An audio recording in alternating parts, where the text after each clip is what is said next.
여러분, 건축을 하면 보통 집을 건축을 하면 몇 년 정도 우리가 살 수가 있어요, 안장로님? 한 50년 정도는 살 수 있습니까? 예, 그렇죠? 예, 한번 지으면 50년 정도는 살면 수리하면서 물론 살겠습니다만은, 우리 건축을 하면 우리가 제대로 설계를 하고 제대로 자재를 써서 우리가 제대로 만들면 오래 살지만, 우리가 제대로 설계도 부실하면 허가도 안 나겠습니다만은 자재를 덜 쓴다든지 그러면 좋은 건축물이 될 수 없어서 노다지 하자보수하다 끝나는 곳도 알고 있습니다. 제가 작은 평수입니다만은 아파트 제일 꼭대기층에 살 기회가 있었는데, 이게 이제 그 새 아파트잖아요. 이게 비만 오면은 막 천장에 막 물이 새는 거예요. 그래서 하자보수 하다가 살다 나온 것 같아요. 해도 원인을 몰라요, 그 사람들도. 그런 집이 참 안타깝다. 사람들은 목돈을 들여서 집을 장만하고 그렇게 살고 있는데, 하자가 생겨서 수리해도 또 계속 산다, 그렇다라고 한다면 그 집에 사는 사람은 얼마나 마음이 안 좋겠습니까?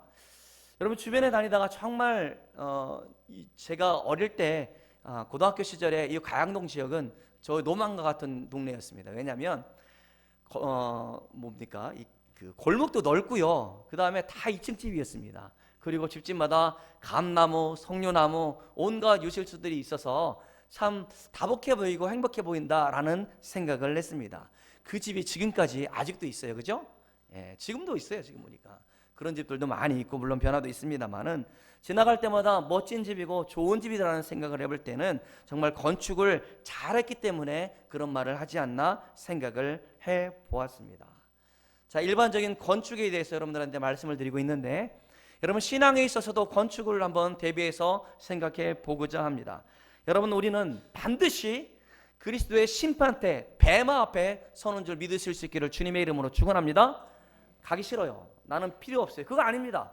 모든 사람, 그러니까 모든 사람이라고 한다면 우리 동제전교회에 있는 모든 사람들은 뱀마 앞에 서는 줄 믿습니다. 그런데 저 지나가는 믿지 않는 사람들, 하나님을 알지 못하는 사람들은 그 앞에 설까요, 안 설까요? 섭니다.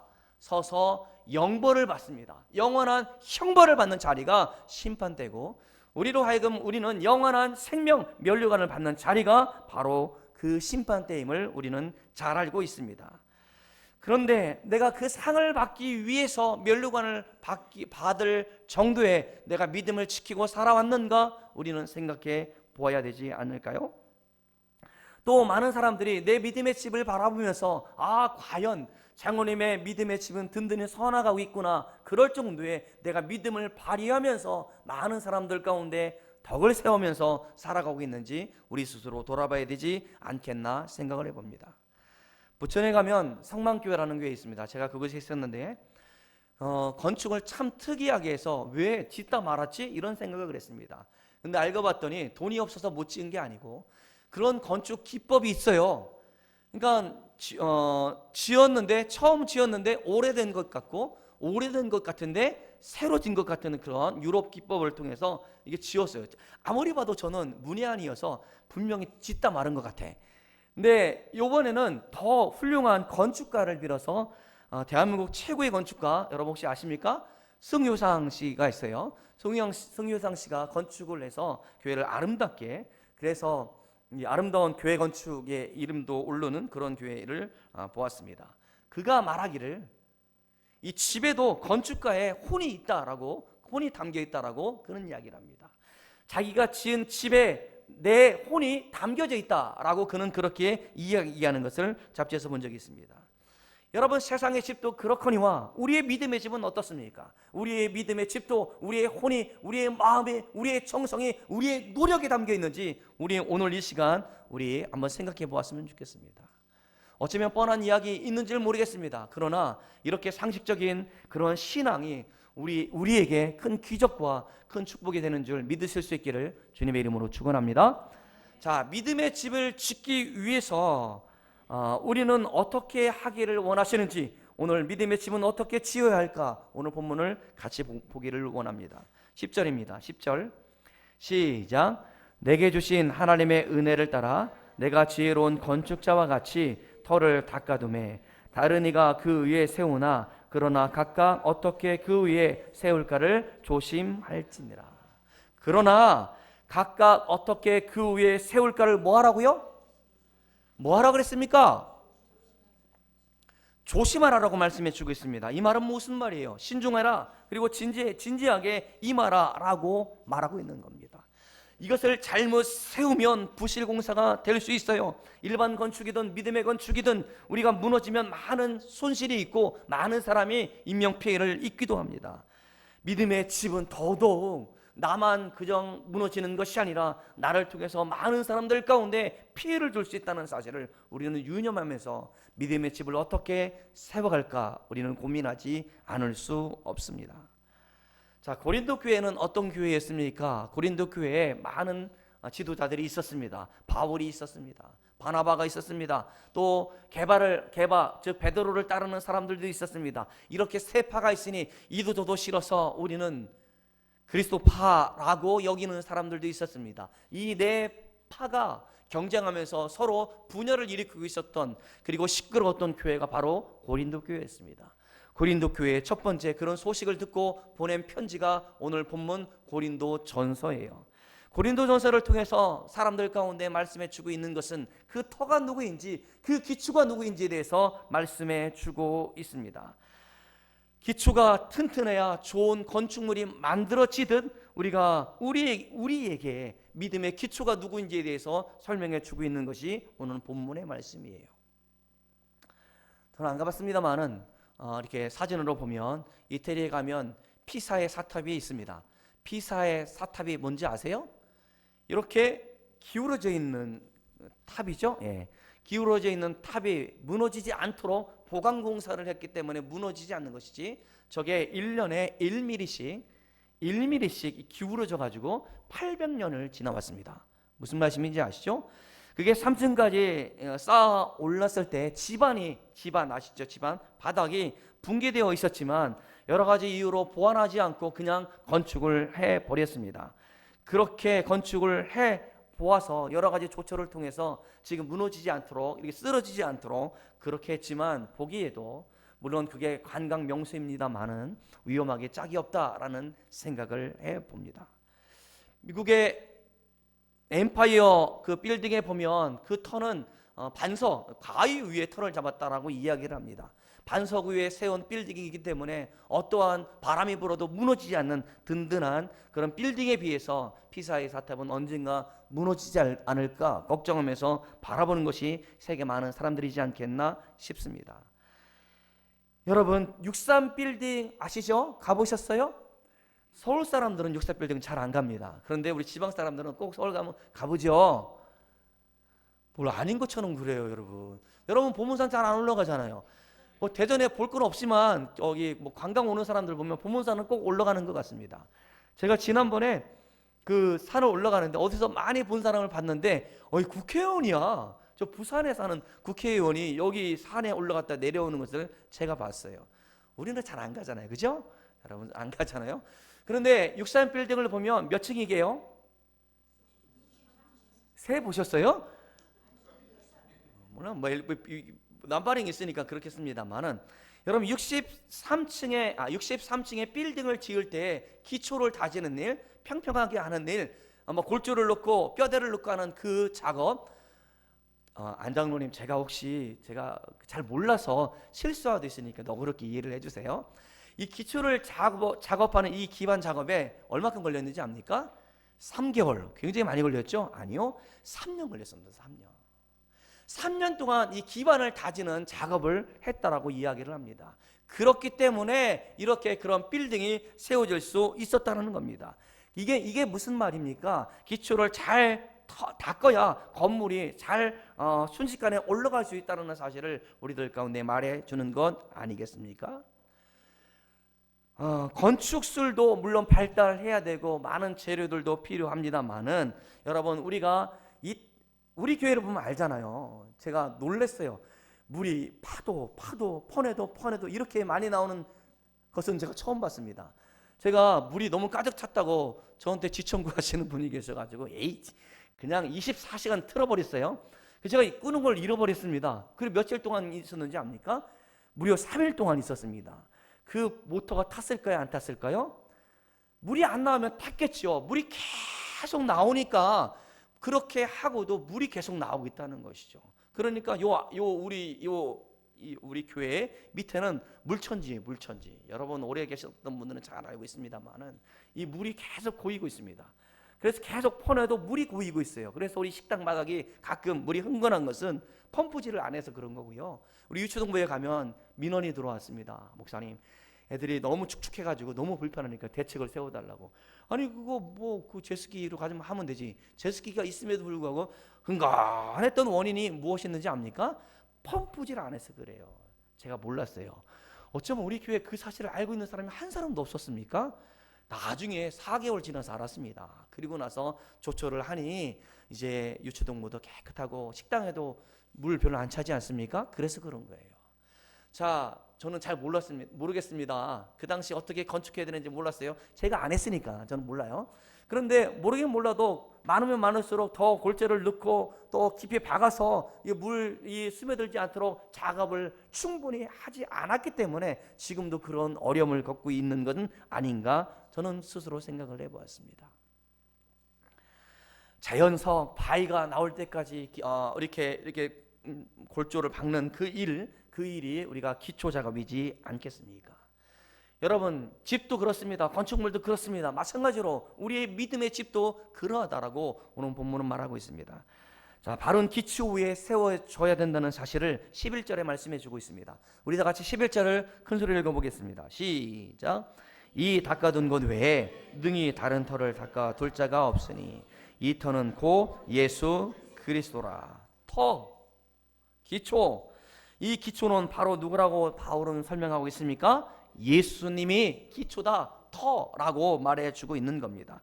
그러니까 우리의 믿음의 기초는 예수 그리스도예요. 우리의 믿음은 우리의 열심도 아니고 내가 교회를 오래 다닌 것도 아니고 우리의 믿음의 기초는 바로 예수님이라고 분명히 말씀해 주고 있으니 이 사실을 믿을 수 있는 저와 여러분들 되어주기를 주님의 이름으로 축원합니다. 여러분, 제가 아무리 뛰어난 사역자라고 한다 할지라도 주님을 대신할 수는 없습니다. 고린도 교회에 바울 사도가 있었지 않습니까? 그 다음에 바나바가 있었습니다. 아볼로가 있었습니다. 또 베드로의 제자들이 있었습니다. 그런 지도자들이 많이 있었을 때에 혼란스럽고 파가 나뉘어져서 어려움을 겪고 있었다는 사실을 우리는 잘 알고 있습니다.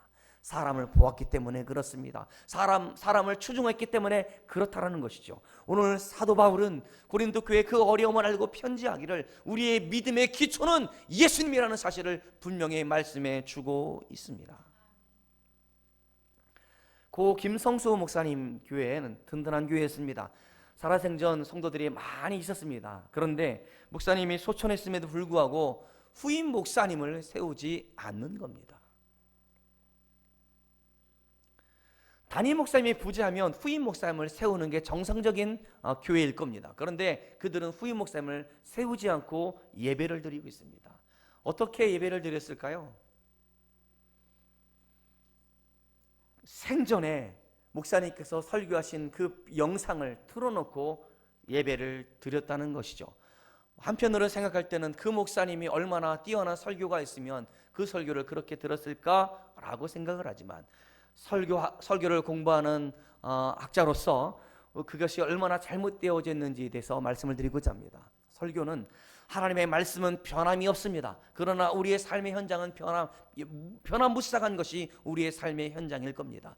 우리 그러한 현장을 살아가고 있는 우리들 가운데 하나님의 말씀을 우리 가운데 적용하여 전하는 것이 바로 설교일지인데 예전에 1년 전에 2년 전에 10년 전에 했던 설교가 지금 우리들 가운데 동일한 믿음의 역사, 은혜가 넘친다? 물론 그럴 수 있습니다만 저는 충분하지 않다라고 생각을 합니다.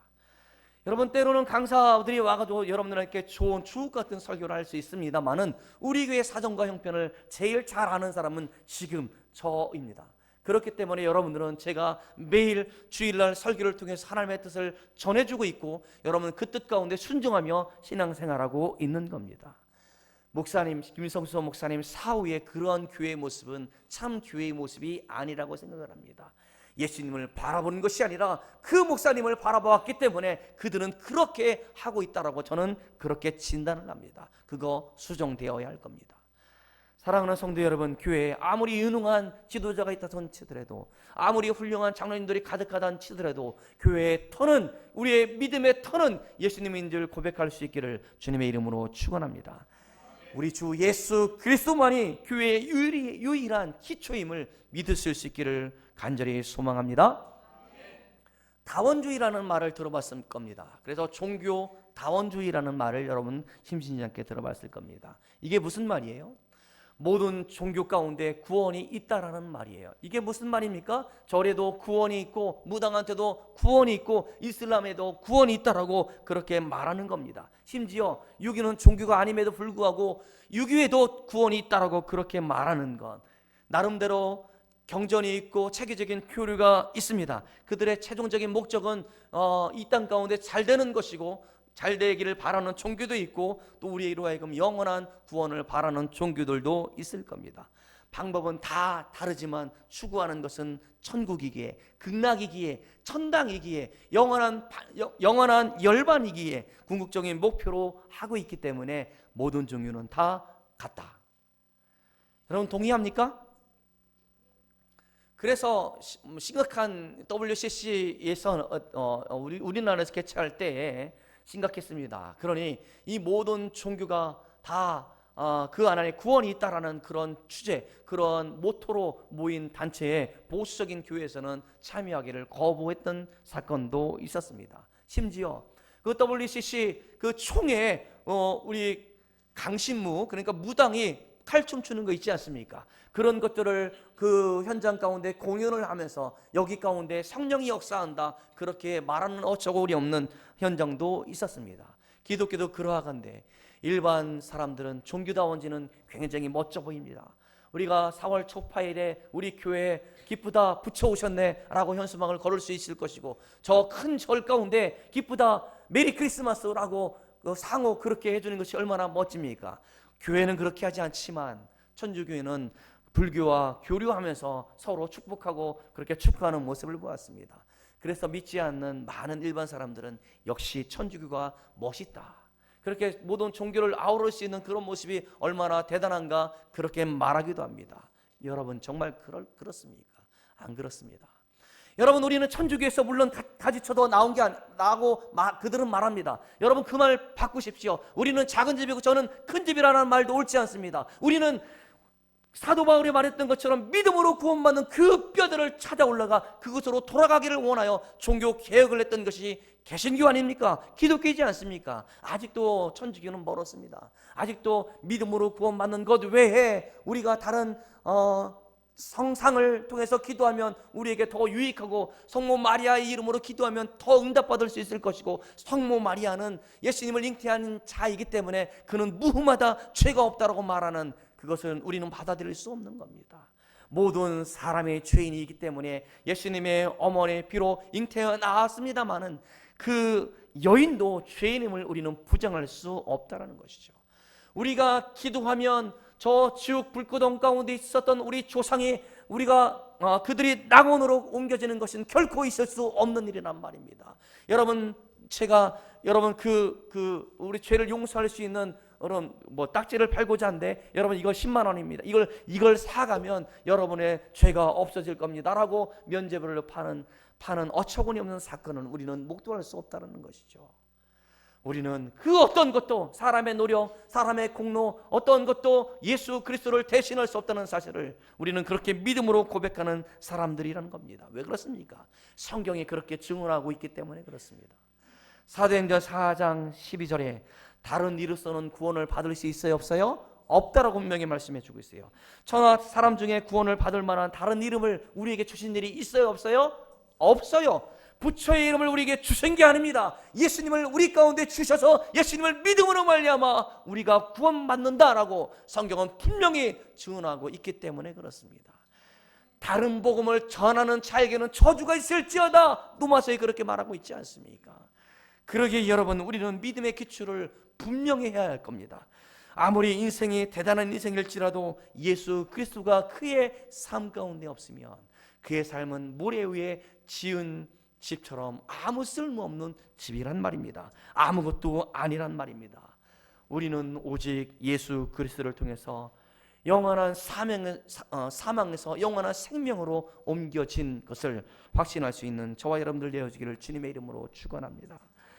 여러분은 우리가 아무리 이 땅 가운데 잘 살았어도 부귀영화를 잘 누렸다 할지라도 마지막 인생을 결실할 때가 있습니다. 마지막 심판 때에서 우리가 어떻게 믿음의 칩을 지으며 살아왔는지 주님께서는 우리에게 물으실 날이 반드시 있다라는 말입니다.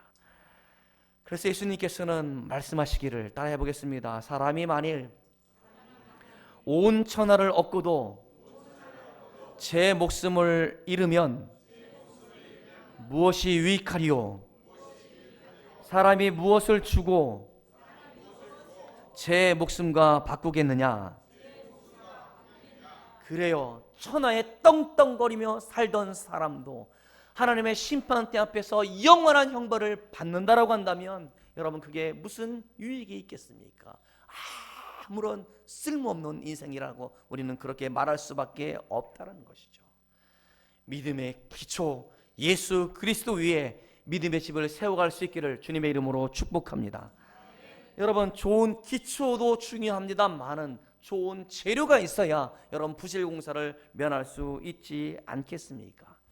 성수대교가 무너져서 학교에 가는 아이들이 버스 안에서 강 아래로 추락하여 많은 사람이 죽었습니다. 백화점에 쇼핑했던 많은 사람들이 백화점이 무너짐을 통해서 많은 사람이 죽었던 것을 우리는 잘 알고 있습니다.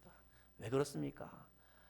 설계가 잘못된 것이 아니고 자재가 좋은 자재를 쓰지 않고 정당한 자재를 쓰지 않고 우리가 공사비를 줄이기 위해서 약한 자재를 썼기 때문에 부실공사로 이어져서 무너질 수밖에 없었다는 사실을 우리는 너무나 잘 알고 있었습니다. 그것 때문에 얼마나 많은 사람들이 대형 참사를 겪으며 온 국민이 아파해야 했습니까? 여러분, 좋은 자재가 좋은 집을 만드는 겁니다. 그 집이 오래도록 망가지지 않고 오랫동안 살 수 있는 집은 좋은 자재에 달려 있다는 것이죠. 오늘 사도 바울은 그 재료에 대해서, 자재에 대해서 두 가지가 있다라고 설명해 주고 있습니다. 우리 다 같이 12절을 같이 읽도록 하겠습니다. 12절 시작.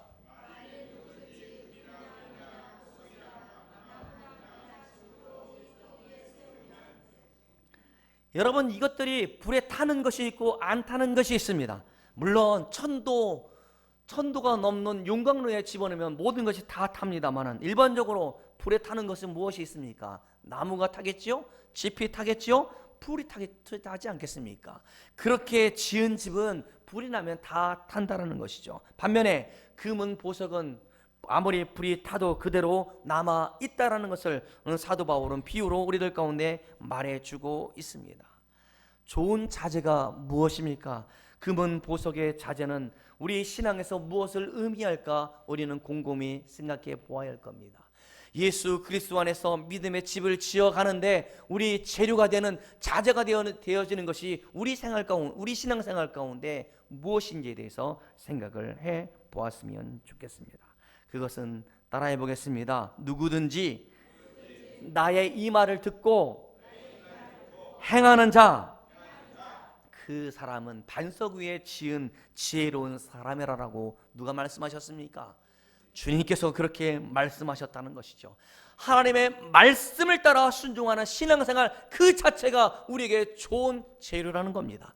우리가 교회를 오래 다녔기 때문에 좋은 재료라고 말해서는 안 되는 겁니다. 내가 우리 아버지 어머니가 좋은 신앙의 유산을 물려받았기 때문에 내가 좋은 재료라고 말해서도 안 되는 겁니다. 우리의 재료는 오직 하나님의 말씀임을 믿음으로 고백할 수 있기를 주님의 이름으로 축원합니다.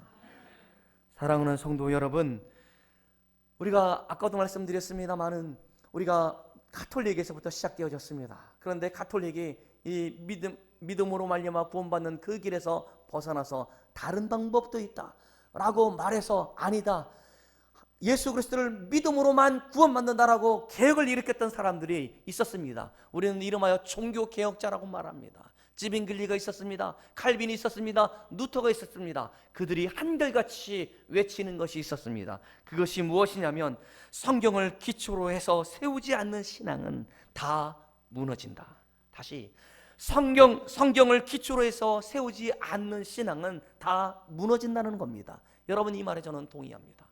우리가 하나님의 말씀 위에 든든히 세워지는 교회를 저는 꿈꿉니다. 여러분들이 제가 와서 사람들이 많아지는 것이 아니라 여러분들이 하나님의 말씀으로 꽉 차 있고 하나님의 말씀을 알기를 원하고 하나님의 말씀 가운데 엎드려 순종하기를 원하는 사람들이 될 때에 우리 교회가 믿음으로 든든히 세워질 것을 확신할 수 있기를 주님의 이름으로 축원합니다. 여러분, 고린도 교인들 얼마나 열심히 했던 사람들이지 않습니까? 굉장히 열심히 했었던 사람들입니다. 부럽습니다. 그런 교회가 부럽습니다. 그러나 많은 문제를 안고 있었던 것은 믿음의 기초 예수 그리스도 위에 세워지지 않았기 때문에 그렇다는 것이죠. 그래서 그들은 예수는 믿기는 믿어도 세상 사람들이 말하는 지혜를 따라가고 세상 사람들이 말하는 가치관을 따라가고 지금으로 말하면 돈이 최고야, 그런 가치관으로 그렇게 이중생활하고 있었다는 겁니다.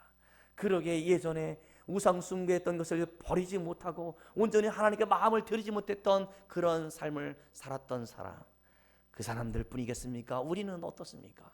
우리가 주일만 하나님을 예배하고 거룩하게 찬양한다 하지만 우리의 실생활 가운데 무엇을 의지하며 신앙생활을 하고 있습니까? 오직 하나님의 말씀만 붙들고 사시는 저와 여러분들 되어지기를 주님의 이름으로 축원합니다.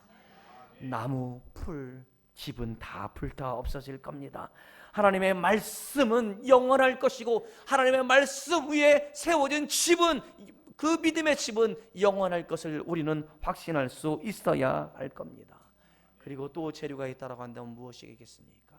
그것은 기도입니다. 왜 그렇습니까? 기도는 나는 아무것도 아닙니다. 나는 아무것도 아닙니다. 내가 구원을 위해서 아무것도 한 것도 없습니다. 그런 나를 사랑해 주시고 그런 죄인을 다 용서해 주시니 하나님 감사합니다. 기도하는 그것.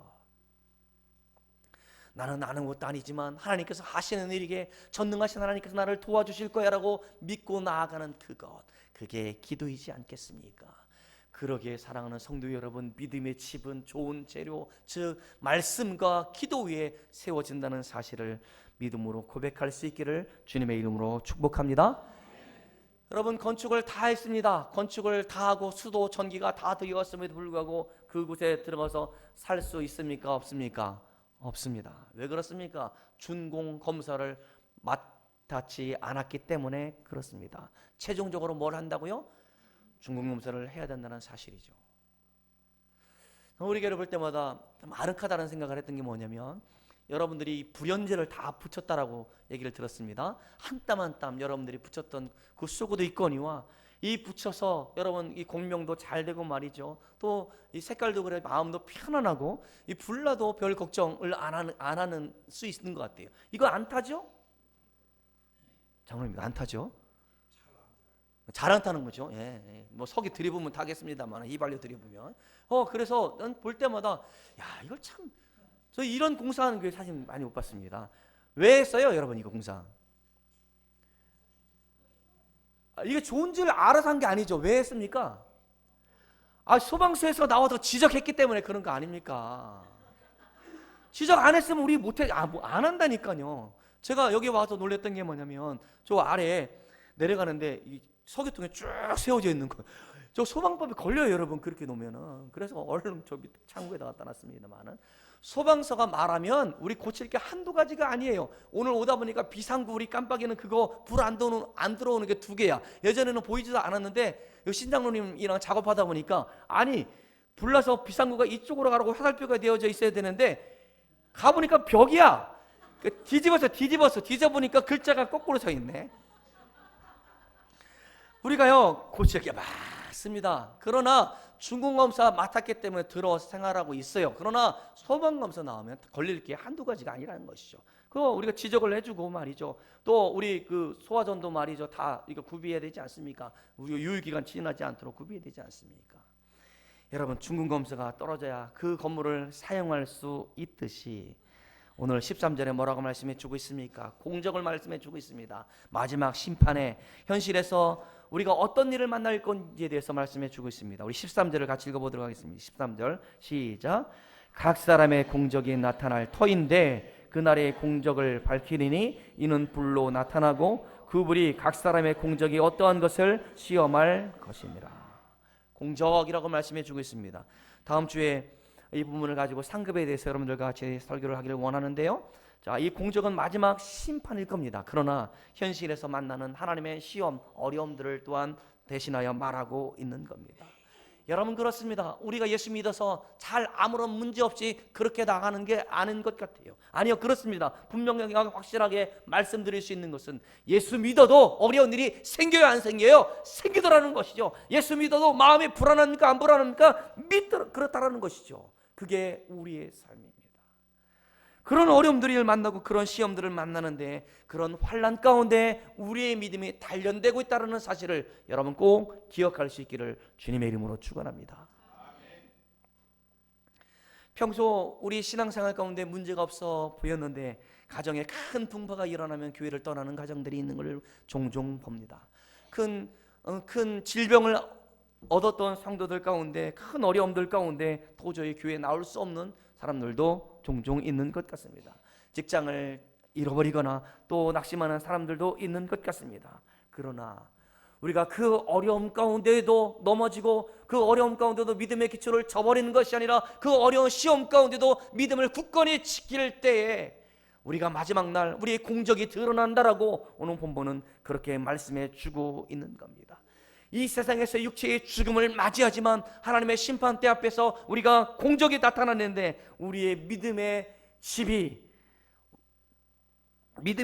어떤 칩인지 우리 주님 앞에 드러나는 순간입니다. 우리가 중간검사를 맡듯이 마지막 최종적인 검사를 맡는 그 시간이 주님 앞에 서는 날이지 않겠습니까? 좋은 믿음의 집을 짓고 이 땅 가운데 살아왔는지, 아니면 부실공사하듯 부실한 성도처럼 그렇게 살아왔는지 우리에게 묻지 않을까요?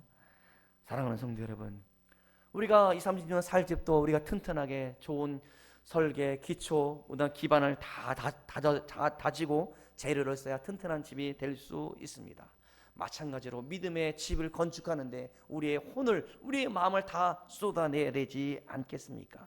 그렇지만 튼튼한 기초 위에 좋은 재료로 정성껏 지어야 된다는 사실을 오늘 말씀 가운데 배웠습니다. 그렇게 세워진 믿음의 칩을 우리 아이들이 보고 배우는 거예요.